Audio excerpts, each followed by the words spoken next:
The human ship Terra's Pride moved slowly through space toward the massive alien station. Captain Jake Morrison stood on the bridge, watching the strange structure grow larger on the main screen. The station was bigger than any city on Earth. It looked like someone had built a small moon from metal and strange glowing materials. "How many aliens do you think live on that thing?"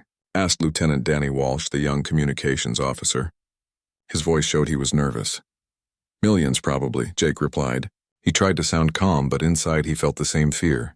This was humanity's first real meeting with alien civilizations. Everything they had worked for led to this moment. Ambassador Lisa Carter walked onto the bridge. She wore her best diplomatic uniform, but Jake could see the worry in her eyes. Behind her came Colonel Ben Taylor, a tough military man who seemed calm about everything. Dr. Amy Rodriguez followed them, carrying her translation equipment and looking excited despite the danger. "Any word from the aliens yet?" Lisa asked. "They gave us docking instructions an hour ago," Danny said. "The translation software worked perfectly. They want us to dock at Bay 7 Alpha." Jake nodded. "We'll be there in 20 minutes. Lisa looked at the alien station on the screen. "Hard to believe we're really doing this. First contact with a galactic civilization. Are you ready for whatever they want to discuss?" Ben asked her. "As ready as anyone can be," Lisa said. "Earth's government gave me clear instructions. We're here to establish peaceful relations and trade agreements." Amy checked her equipment one more time. "My translation systems are working perfectly. I've loaded every alien language we've detected from their broadcasts. We should be able to talk to them without problems." The ship moved closer to the station. Jake could see other alien ships docked at various bays. Some looked like living creatures made of metal. Others had shapes that hurt to look at, as if they existed in more dimensions than humans could understand. One ship seemed to be made entirely of light. "Look at the size of some of those vessels," Ben said quietly. "That one there must be 10 times bigger than our ship. And our ship is the biggest thing humanity has ever built," Jake added. As they approached the docking bay, alien writing appeared on their screens. The translation software immediately converted it to English. "Welcome, representatives of humanity.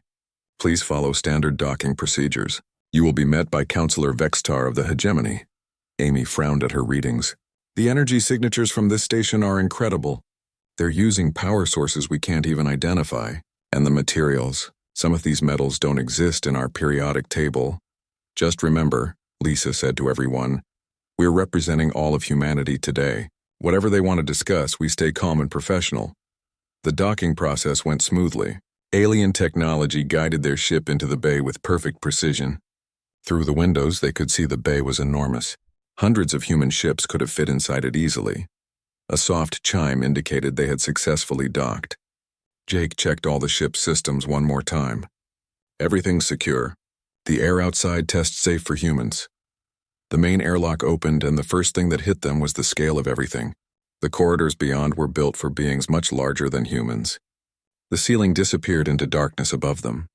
Strange lights provided illumination that somehow felt wrong to human eyes, as if it came from a different part of the spectrum. Waiting for them was Counselor Vextar. He stood nearly 3 meters tall and appeared to be made of living crystal. Light moved through his body in patterns that might have been thoughts or emotions. When he spoke, his voice came from everywhere at once. "Greetings, humans. I am Counselor Vextar, first speaker for the Hegemony and current chair of the Galactic Council. Welcome to Nexus Prime." Lisa stepped forward and bowed slightly. "Thank you, Counselor. I am Ambassador Lisa Carter, representing the United Earth Government. These are my advisors, Colonel Ben Taylor, Dr. Amy Rodriguez, and Captain Jake Morrison." "Excellent. Please follow me. The Council is eager to meet your species." As they walked through the corridors, the humans saw other aliens. Some looked like giant insects with too many legs. Others appeared to be made of gas held together by energy fields. A few seemed normal until they moved, revealing they existed partially outside normal space. "Your station is incredible," Amy said, trying to make conversation while her equipment recorded everything. "Nexus Prime has served as the center of galactic civilization for over 10,000 of your years," Vextar replied. "It represents the combined achievement of all Council species." Ben noticed something odd. Many of the aliens they passed seemed to be working, but they all looked afraid. They moved quickly and kept their heads down. "Quite a busy place," he commented. "Indeed. The Council manages the affairs of over 4,700 inhabited systems. It requires considerable administration. They passed viewing windows that showed the space around the station. Massive ships patrolled in formation. Weapons platforms the size of human cities floated nearby. The display of military power was clearly intentional. Impressive fleet, Jake observed. The Council maintains peace throughout the galaxy, Vextar said. Sometimes that requires a show of strength. Lisa noticed that the counselor's tone had changed slightly when discussing the fleet. There was something harder in his voice, something that suggested the peace might not be as voluntary as he claimed. They continued walking through corridors filled with alien art and monuments. Most of it seemed to celebrate conquest and submission. Statues showed various alien species kneeling before council members. Paintings depicted great battles ending with surrendering fleets. Your people have quite a history, Amy said, studying the artwork. The council has brought order to a chaotic galaxy, Vextar replied. Before our guidance, species fought endless wars. Now, all live in harmony under our protection. Ben exchanged a quick glance with Lisa. The word protection sounded more like control the way Vextar said it. They finally reached a massive door decorated with symbols from dozens of different alien cultures. Vextar paused before opening it. Beyond this door lies the Grand Council Chamber. Your species is about to take its place in galactic civilization. I trust you will find our proposal reasonable. The way he said reasonable made Lisa's stomach tighten. She had been a diplomat long enough to recognize a threat disguised as politeness. We're looking forward to hearing what the council has to say, she replied carefully. Vextar's crystal body flickered with what might have been amusement. Oh, I believe you will find it quite memorable. The doors opened with a sound like distant thunder, revealing the chamber beyond. The Grand Council chamber was enormous beyond human imagination. The ceiling stretched so high it seemed to touch the stars themselves. 12 massive thrones arranged in a circle dominated the center of the room. Each throne was different, built for a different type of alien body. Lisa Carter and her team walked across the polished floor toward the center. Their footsteps echoed in the vast space.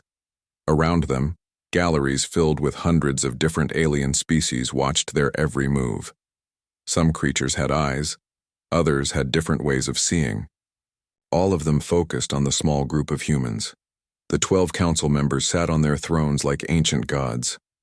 Vextar took his place among them, his crystal body now glowing brighter.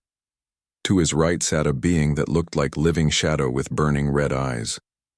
To his left, something that appeared to be made of liquid metal constantly shifted its shape. Humans of Earth. Vextar's voice filled the chamber. You stand before the Galactic Council, rulers of this galaxy for over 10 millennia. We have watched your species develop faster than light travel. We have observed your first steps into the greater universe. Lisa stepped forward. Honored council members, humanity is grateful for this opportunity to meet with you. We hope to establish peaceful relationships and beneficial trade agreements. A sound that might have been laughter came from several council members. The shadow being spoke in a voice like whispers in a graveyard. Trade agreements. How amusing. Tell them, Vextar. Vextar's light patterns shifted. Indeed. Humans, your species shows promise. Your technology, while primitive, demonstrates creativity. Your military conflicts suggest you understand strength. Therefore, the Council has decided to grant you protected species status. Amy Rodriguez frowned. Something about the way he said protected didn't sound right. She activated her translation equipment to record everything. That sounds generous, Lisa said carefully. What does protected species status involve? Quite simple, said another council member, this one looking like a giant plant with too many thorns. You maintain control of your single star system under our guidance. In exchange, you provide tribute to the council. Ben Taylor felt his hand move unconsciously toward his weapon before stopping himself. What kind of tribute? Vextar gestured, and holographic displays appeared in the air around them. Standard tribute rates. 10% of your population annually for labor projects. 30% of your raw materials. Complete sharing of all technological developments. Military forces limited to system defense only. Lisa stared at the displays. The numbers were horrifying. 10% of humanity's population meant hundreds of millions of people every year. Counselor, those numbers represent billions of human lives over time. Correct, Vextar said without emotion. The tribute rates are quite reasonable. Most species provide much more. And if we refuse? Ben asked, though he suspected he already knew the answer. The chamber fell silent. Then the liquid metal being spoke, its voice like grinding machinery. Refusal is not an option. Observe. New holographic displays appeared. They showed star systems with planets reduced to glowing slag. Entire worlds turned to glass. Space battles where fleets of ships were destroyed so completely that not even debris remained. The Kethtar Collective tried to refuse. The shadow being whispered. 7 billion individuals across 12 worlds. They believed their technology could protect them. This is all that remains. The hologram showed a single asteroid field where a solar system used to be. Amy's translation equipment was working overtime, picking up conversations in the galleries above. What she heard made her blood run cold. The aliens were discussing humanity like livestock, debating the best uses for human workers and the value of human technology. The Morgesh attempted armed resistance. Vextar continued, showing more images of destruction. Their fleet numbered 10,000 ships. The battle lasted 4 minutes. Jake Morrison studied the tactical displays. The Council's ships were massive, their weapons beyond human understanding. But something bothered him about the images. The destroyed fleets all looked the same, sleek, curved ships that seemed designed more for exploration than fighting. How many species have accepted these terms? Lisa asked. All of them, the plant-like council member said proudly. In 10,000 years, every species that achieved spaceflight has joined the galactic community under council protection. Some required more convincing than others, but all eventually saw reason. Ben noticed something else in the images. Every destroyed civilization seemed to have followed similar patterns. Peaceful exploration fleets, defensive technologies, ships built for science rather than war. These species you destroyed, he said carefully. They were all explorers, weren't they? Scientists and merchants? Naturally, Vextar replied. Peaceful species develop space travel first. Warrior cultures usually destroy themselves before achieving interstellar capability. Lisa felt a chill. The Council had never faced a species like humanity, one that had developed space travel while remaining warlike. They had no idea what they were dealing with. We need time to consider your generous offer, Lisa said diplomatically. Of course, Vextar said, his crystal body flickering with what might have been amusement. We grant you 1 solar cycle to consult with your government. This is more time than most species require.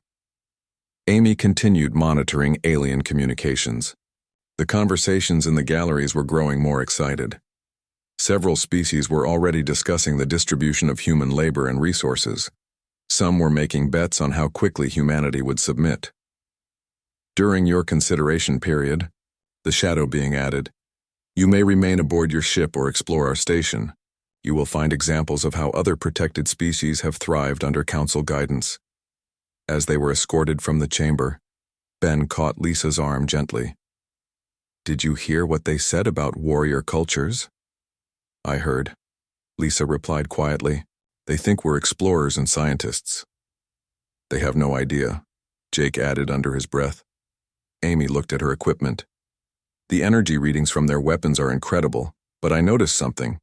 All their technology seems designed for overwhelming single targets. Their tactics assume the enemy will surrender after one demonstration of power. Makes sense, Ben said. If every species you've conquered for 10,000 years gave up after the first show of force, you'd probably think that was how all wars worked. As they walked back through the corridors, they passed more examples of protected species. The aliens they saw were clearly workers, not citizens. They moved with the resigned efficiency of slaves who had long ago given up hope of freedom. Vextar guided them to an observation deck overlooking the station's docking bays. Hundreds of ships from dozens of species came and went, but all of them flew with Council escort vessels. No ship moved freely. Your species will find the transition to galactic citizenship quite smooth, Vextar said. The Council's protection has brought peace and prosperity to all. Lisa looked out at the controlled traffic. I'm sure it has. One solar cycle, Vextar reminded them. Though really the decision is quite simple. Acceptance brings protection and prosperity. Refusal brings extinction. Every species eventually reaches the same logical conclusion. As they returned to their ship, none of the humans spoke until they were safely inside their own vessel. Only then did Lisa allow herself to show her true feelings. Did they really just demand that we hand over hundreds of millions of people as slaves? That's exactly what they did, Ben confirmed. And they expect us to thank them for the privilege. Amy was already connecting her equipment to the ship's communication system. I need to get this information to Earth immediately. The government needs to know what we're really dealing with. Jake sealed the airlock behind them. They have no idea what they just threatened, do they? None at all, Lisa agreed grimly. They think we're another peaceful species of explorers. They're about to learn differently. Inside the Terra's Pride, the atmosphere was tense. Amy Rodriguez worked frantically at her communication station, preparing the quantum message that would reach Earth in minutes rather than months. Ben Taylor paced back and forth, his military training making him analyze every detail of what they had seen. Jake Morrison checked and rechecked their ship's systems, making sure they could leave quickly if needed. Lisa Carter sat in the captain's chair, staring at the data displays. The numbers the council had presented kept running through her mind. 10% of humanity's population every year. In 50 years, they would have taken half of all humans who had ever lived. Connection to Earth established, Amy announced. Quantum relay is stable. Put me through to President Walsh, Lisa ordered. The main screen flickered, then showed the Oval Office on Earth. President Kevin Walsh sat behind his desk, but Lisa could see other people in the room. General Patricia Stone from Earth Defense Command stood to one side. Secretary of State Robert Lane sat nearby. Dr. Susan Park, the head of xenobiology research, leaned against the wall. Ambassador Carter, President Walsh said immediately, "We've been waiting for your report. How did first contact go?" Lisa took a deep breath. "Mr. President, they didn't want to establish trade relations. They want tribute. They're demanding 10% of our population every year as slave labor, plus 30% of our resources and all our technology." The silence on Earth lasted several seconds. Finally, General Stone stepped forward. "Did they present this as a negotiation or an ultimatum?" "Ultimatum," Ben answered, moving into view of the camera. "They called it protected species status. They showed us what happens to species that refuse. Complete extinction." Dr. Park moved closer to the screen. "How advanced is their technology?" Amy consulted her readings. "Their energy output is massive. Their weapons could probably destroy our entire fleet in minutes. Their ships use materials we can't even identify. But," Jake added, "all their tactics seem designed for fighting peaceful species.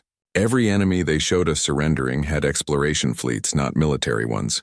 President Walsh leaned back in his chair. "How long do we have?" "One solar cycle," Lisa replied. "About 24 hours Earth time."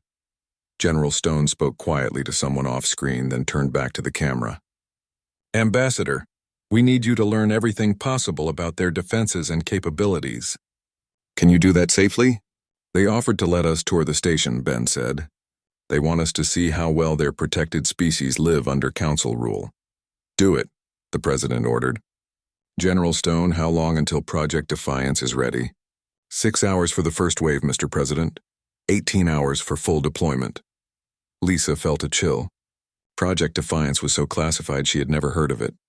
But the name suggested humanity had been preparing for exactly this situation. "What's Project Defiance?" she asked. General Stone looked at President Walsh, who nodded. 3 years ago, our deep space monitoring stations detected signs of galactic civilization. We hoped for peaceful contact, but we also prepared for the worst. Defiance is humanity's first contact military response. "How big is it?" Ben asked. "Big enough," General Stone replied grimly. Dr. Park stepped forward again. "Dr. Rodriguez, I need detailed scans of their technology, especially their weapons and defense systems. We need to understand exactly what we're facing." "Already working on it," Amy confirmed. "My equipment is recording everything." President Walsh stood up. "Ambassador Carter, I need you to continue diplomatic contact. Don't let them suspect we're preparing anything. Act like you're seriously considering their offer. And if they demand an answer before we're ready," Lisa asked, "stall them. Secretary Lane said. Tell them you need more information to present to Earth's government. Most diplomatic processes take time. Ben had been studying the tactical information on his datapad. Mr. President, there's something else. Every species they showed us being destroyed had the same weakness. They were all peaceful. Their ships were designed for exploration and research, not fighting. Meaning? General Stone asked. Meaning the Council has never fought a real war, Ben explained. They've been bullying scientists and merchants for 10,000 years. They have no idea how to fight an actual military force. General Stone smiled coldly. That's what we're counting on. The communication continued for another hour as Earth's leadership absorbed every detail of the Council's demands and capabilities. When it finally ended, Lisa felt the weight of representing all humanity more heavily than ever. So what now? Jake asked. Now we play tourists, Lisa replied. We need to see as much of this station as possible. They left their ship and requested a guided tour from Vextar. The crystal alien seemed pleased by their interest. Excellent. This shows wisdom. Come. Let me show you the prosperity that Council protection brings. Their first stop was the residential areas where protected species lived. The aliens they saw were well fed and housed, but Lisa noticed they all moved with the same resigned efficiency. No one seemed happy. No one spoke unless spoken to. Children stayed close to their parents and watched the Council guards with fear. Your species will find the accommodations quite comfortable, Vextar said, gesturing to the living quarters. All basic needs are provided in exchange for productive labor. Amy discreetly scanned everything, building a complete map of the station's layout.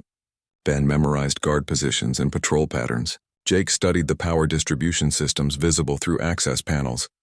They visited industrial areas where alien workers operated massive machines. The technology was incredible, but Lisa noticed something disturbing. All the workers wore devices on their necks that glowed softly. What are those collars? She asked casually. Productivity enhancers, Vextar explained. They help ensure workers maintain proper focus and efficiency.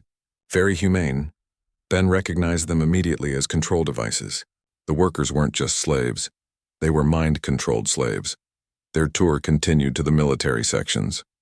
Vextar showed them weapon testing ranges where Council ships demonstrated their firepower on asteroid targets. The destruction was total and instant.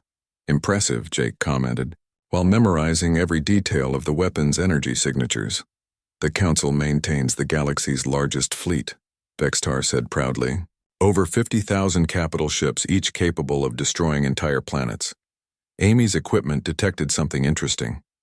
The weapons were incredibly powerful, but they all seemed designed for fighting single targets. There were no area effect weapons, no systems designed for fighting multiple enemies simultaneously. As they walked through command centers, Ben noticed the tactical displays. Every battle simulation showed the same pattern.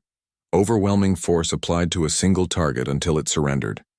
The Council had never needed to fight a prolonged war. Your military doctrine seems very efficient, Ben observed. Why would it be otherwise? Vextar replied. Apply sufficient force to demonstrate futility of resistance. Most species surrender immediately. Those that do not are eliminated quickly. By the end of the tour, the humans had a complete picture of the station's capabilities and weaknesses. The Council was incredibly powerful, but had never faced real opposition. Their weapons could destroy planets but were useless against distributed attacks. Their tactics assumed enemies would fight like peaceful explorers, not like human military forces. Thank you for the comprehensive tour, Lisa said as they returned to their ship. We have much to consider. Indeed, Vextar agreed. Though really there is only one logical choice. Acceptance brings prosperity. Refusal brings extinction. Every species reaches the same conclusion. As they entered their ship, Jake quietly sealed the airlock. Only then did they allow themselves to speak freely. Did you get everything? Lisa asked Amy. Complete scans of their weapons, defenses, and layout, Amy confirmed. I also detected something else. Those control collars aren't just for productivity. They suppress aggressive thoughts and emotions. Ben nodded grimly. They don't just enslave people's bodies. They enslave their minds too. How long until we need to give them an answer? Jake asked. Lisa checked the time. 16 hours. Think Earth will be ready by then? Ben asked. Lisa thought about General Stone's expression when she mentioned Project Defiance. I think Earth has been ready for this longer than any of us realized. The time limit was almost up. Lisa Carter stood in front of the mirror in her quarters, adjusting her diplomatic uniform one final time. In 30 minutes, she would return to the council chamber to deliver humanity's answer. The weight of that responsibility felt heavier than gravity itself. Ben Taylor appeared in her doorway. "Ambassador, we just received a message from Earth. General Stone says Defiance is ready." "All of it?" Lisa asked. "All of it," Ben confirmed. "Whatever happens in that chamber, we're not alone out here anymore." Amy Rodriguez joined them, carrying her translation equipment. "I've been monitoring council communications all night. They're already making plans for human labor distribution. Some species have placed orders for specific types of workers." Jake Morrison's voice came over the ship's communication system. "Ambassador, Counselor Vextar is requesting permission to board. He wants to escort us personally to the chamber." "Let him come," Lisa decided. "We might as well finish this properly." Vextar arrived with his usual crystalline glow, seeming even more confident than before. "Ambassador Carter, today marks a glorious day for humanity. Your species joins the galactic community. We're ready to give you our answer," Lisa replied calmly. As they walked through the station's corridors, Vextar talked constantly about the bright future awaiting humanity under council protection. He described the work projects where humans would contribute their labor, the technological marvels they would help build, the peaceful existence they would enjoy. "Your species shows such promise," he said as they approached the Grand Chamber. "Humans will make excellent workers. Your natural curiosity and problem-solving abilities will be quite valuable." Ben exchanged a look with Lisa. Vexitar was talking about humans, like they were livestock being evaluated for breeding programs. The Grand Chamber was even more crowded than before. Word had spread throughout the station that the humans were giving their answer today. Hundreds of alien species filled the galleries, eager to witness another species accepting their inevitable place in the galactic order. The 12 council members sat on their thrones, waiting. Their alien forms seemed more imposing than ever. The shadow being's red eyes glowed brighter. The liquid metal creature shifted constantly. The plant-like member's thorns seemed sharper. Vexitar took his place among them, his crystal body now pulsing with anticipation. "Honored council members, the humans have considered our generous offer. Ambassador Carter will now deliver their response." Lisa walked to the center of the chamber. The massive space fell completely silent. Hundreds of alien eyes, sensors, and other sensory organs focused on her. Recording devices from dozens of species captured every moment for their historical archives. "Humans of Earth," Vextar's voice filled the chamber. "You have had sufficient time to consider the Council's offer of protected species status. The terms are standard and non-negotiable.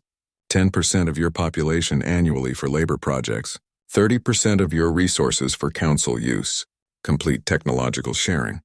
Military forces limited to system defense only. What is humanity's answer?" Lisa stood perfectly straight. She looked directly at Vextar, then at each of the other council members in turn. When she spoke, her voice carried clearly through the vast chamber. "No." The single word echoed in the silence. For several seconds, no one moved. No one spoke. The chamber remained frozen as if time itself had stopped. Then the whispers began. In the galleries above, aliens began talking frantically to each other. Translation devices across the chamber struggled to process the flood of confused conversations. Vextar's crystal body flickered uncertainly. "I'm sorry, Ambassador. The translation must be incorrect. Could you repeat your response?" "No," Lisa said again, just as clearly. The shadow being leaned forward on its throne, red eyes blazing. "You do not understand the question. We are offering your species protection and guidance. The alternative is complete extinction." "We understand perfectly," Lisa replied. "Our answer is no." The plant-like council members' thorns began to vibrate with agitation. "This is impossible. No species has ever refused council protection."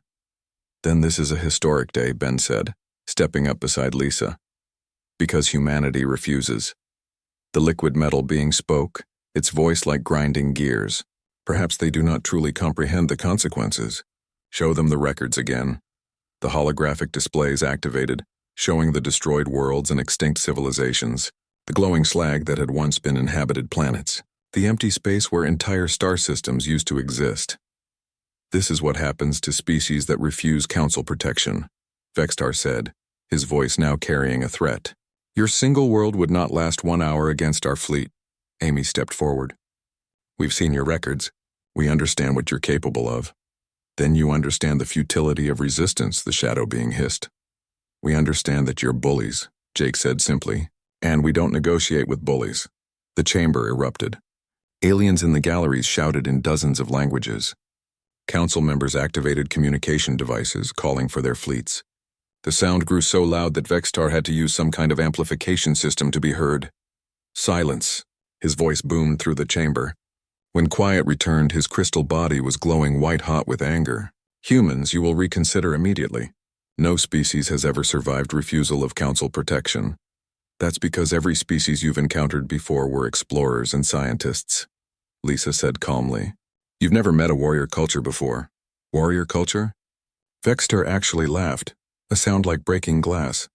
Your species achieved spaceflight. That means you've moved beyond primitive violence.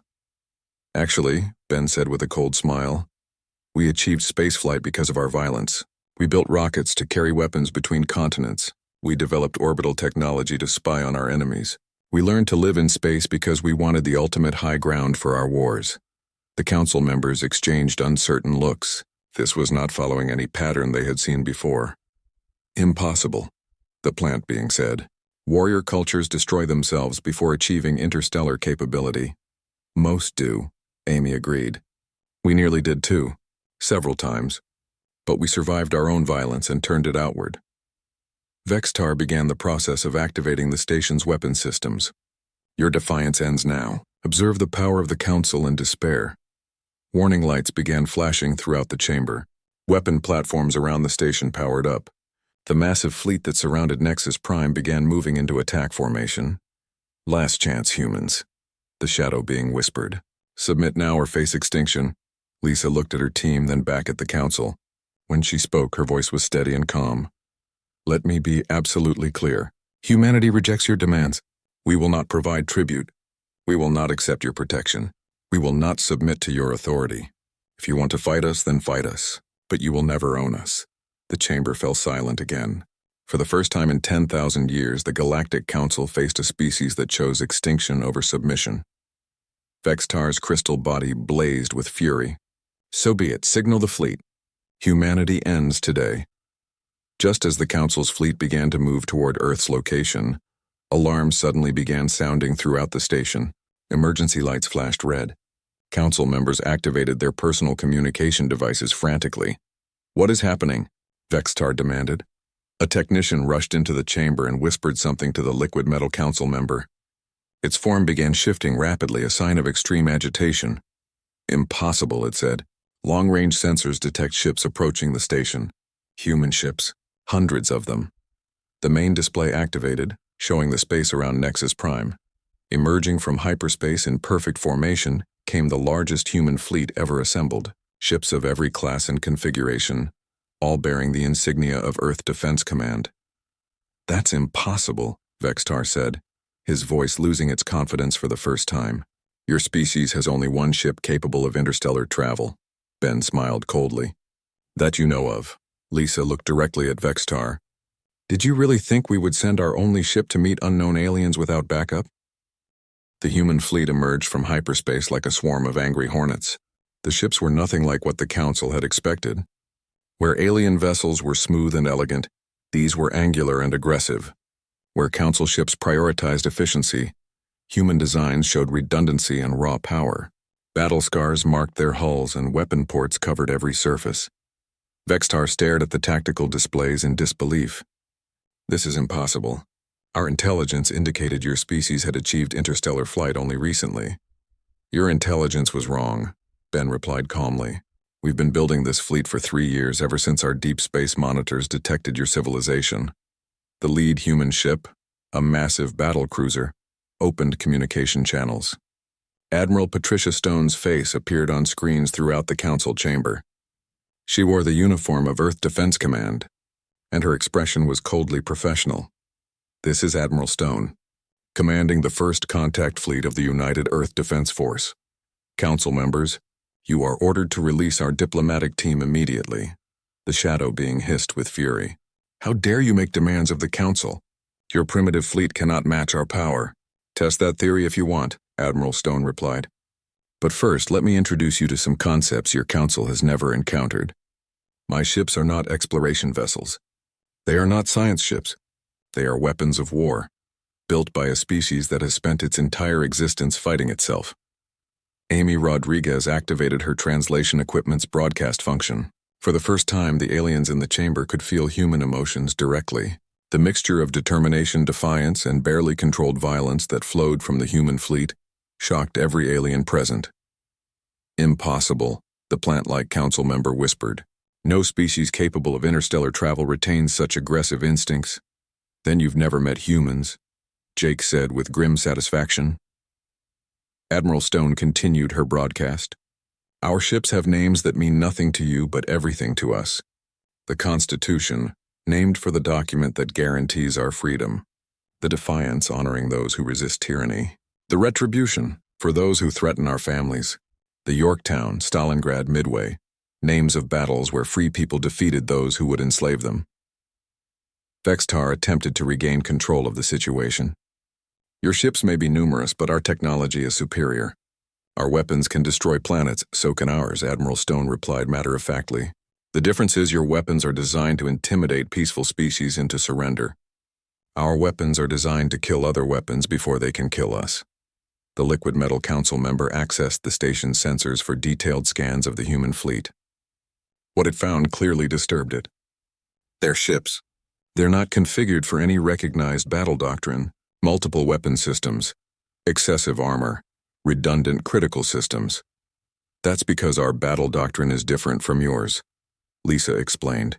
You expect enemies to surrender after a show of force. We expect enemies to fight back as hard as they can. Ben pointed to the tactical displays. Look at your formations, Council.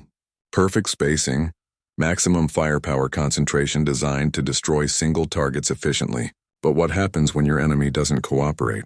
What happens when they split into multiple groups and attack from different directions? As if responding to his words, the human fleet began to disperse.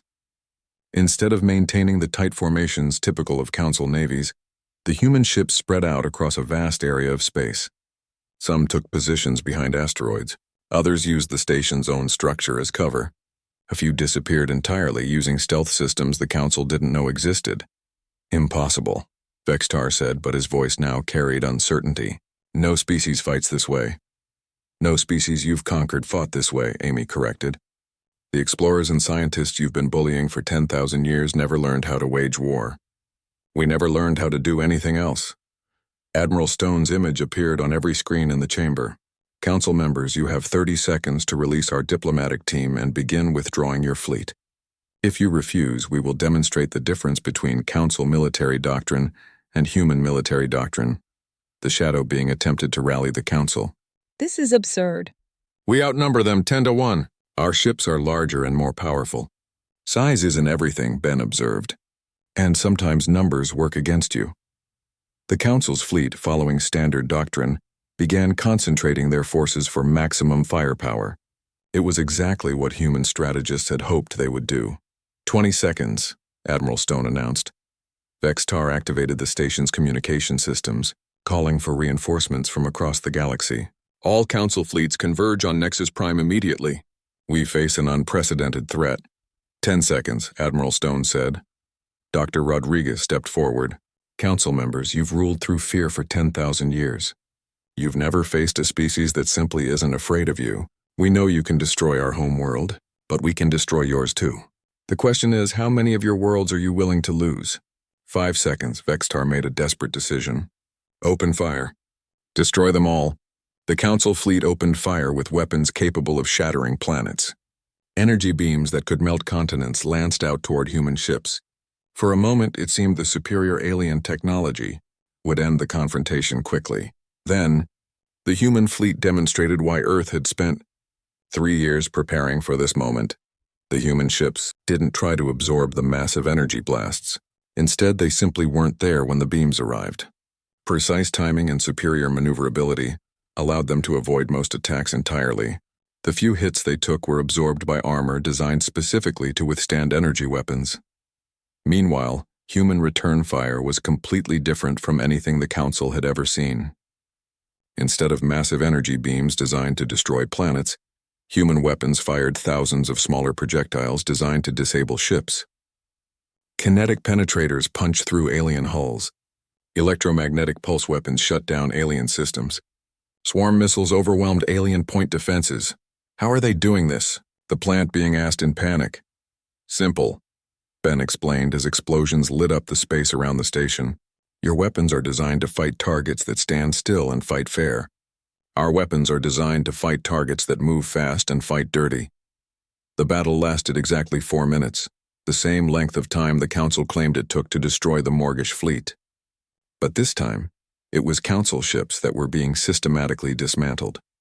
Human fighters swarmed around massive alien battleships like angry insects, targeting specific systems with surgical precision. Human capital ships used the station's own bulk as cover, appearing from behind the structure to deliver devastating attacks before disappearing again. This is impossible, Vextar screamed as his crystal body flickered with panic. No species fights like this. That's your problem, Lisa said calmly as she watched the tactical displays. You've been conquering civilizations for so long, you forgot how to fight wars. The turning point came when a squadron of human ships demonstrated a tactic that shattered Council military doctrine completely. Instead of fighting the alien ships, they simply ignored them and attacked the Council's logistical support vessels. Supply ships, repair facilities, command and control platforms, all the infrastructure that kept the Council fleet operational. They're not even trying to destroy our main battle fleet, the liquid metal being observed in horror. They don't need to, Amy explained. They're cutting your supply lines. In human military doctrine, an enemy that can't refuel, rearm, or repair is already defeated. Admiral Stone's voice filled the chamber again. Council members, your fleet is combat ineffective. Your supporting infrastructure is destroyed. You have 2 choices. Surrender or watch us demonstrate what happens when humans stop holding back. Vexitar looked at the tactical displays. Half the Council fleet was disabled or destroyed. The remainder was trapped between human battle groups with no way to escape or resupply. This cannot be happening, he whispered. It is happening, Lisa said firmly, and it's going to keep happening until you learn a simple lesson. Free people will fight to stay free no matter the odds. Admiral Stone appeared on the main screen one final time. Council members, the age of tribute is over. You will release all enslaved species. You will dismantle your control networks. You will begin treating other civilizations as equals rather than subjects. And if we refuse? The shadow being hissed. Ben smiled coldly. Then humanity will dismantle your empire piece by piece. We know where all your worlds are now. We've studied your defenses. And unlike every other species you've conquered, we're not afraid to die fighting. Dr. Rodriguez activated her emotional translation systems one final time, broadcasting the full intensity of human determination and defiance. The aliens in the chamber recoiled from the sheer force of will that emanated from the small group of humans. This is what you've never encountered before, she said, a species that would rather burn the galaxy down than live as slaves. Vextar's crystal body flickered one last time, then went dim. For the first time in 10,000 years, the Galactic Council faced a choice between change and extinction.